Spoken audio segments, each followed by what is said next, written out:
So then let's consider first of all, what is a mind in the grip of vicious circles? Well, one of the most obvious instances that we all know is the phenomenon of worry.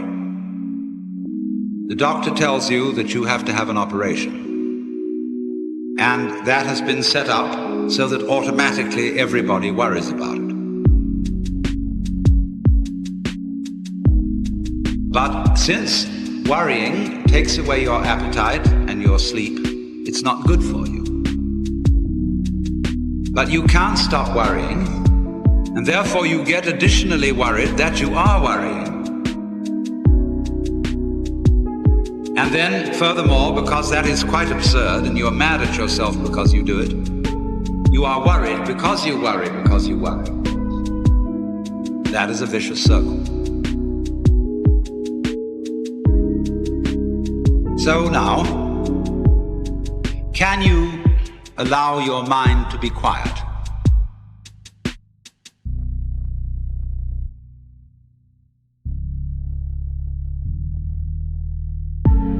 Isn't it difficult? Because the mind seems to be like a monkey, jumping up and down and jabbering all the time. Once you've learned to think, you can't stop.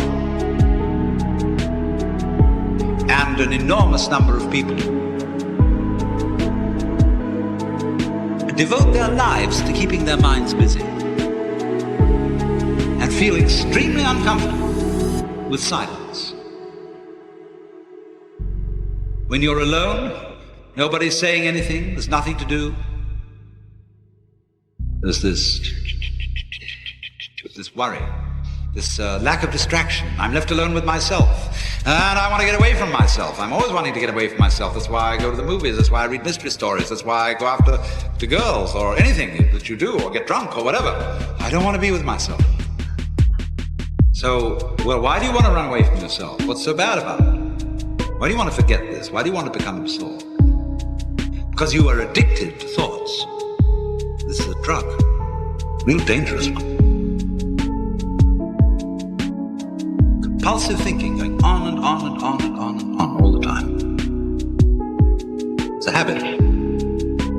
So there's a difficulty about stopping that activity. And you really have to stop it if you want to be sane. Because if I talk all the time, I don't hear what anyone else has to say. Then I'll end up in the situation of having nothing to talk about but my own talking. Or so in exactly the same way, if I think all the time, I won't have anything to think about except thoughts. So in order to have something to think about, there are times when you simply must stop thinking. Well, how do you do that? The first rule is don't try to. Because if you do, you will be like someone trying to make rough water smooth with a flat iron.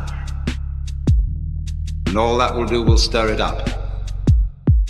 So in the same way as a muddy, turbulent pool quiets itself when left alone, you have to know how to leave your mind alone. It will quiet itself.